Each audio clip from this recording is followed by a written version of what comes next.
So here's how we can turn off the ding sound on the Apple Watch.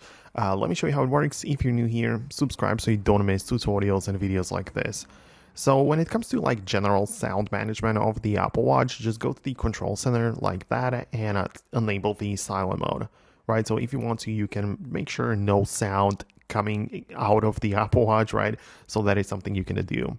However, if you specifically want to customize it for some things and not for the others, it would make sense to check out the Watch app of the iPhone, where you can manage all of the settings of the Apple Watch.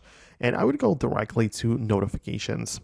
And the sound might be caused by different notification types. For example, the ding sound, as you mentioned, or as you are looking up, could be caused by, for example, the activity notifications or something like messages, whatever. So the point is that you have to set up the notifications based on that. So whenever you hear that sound, pay attention to what is causing that notification, like what is the reason behind it, and then you can change it later. For example, if you are getting the activity notifications, you can come in here and also, for example, turn it off for individual things or completely disable notifications for that app.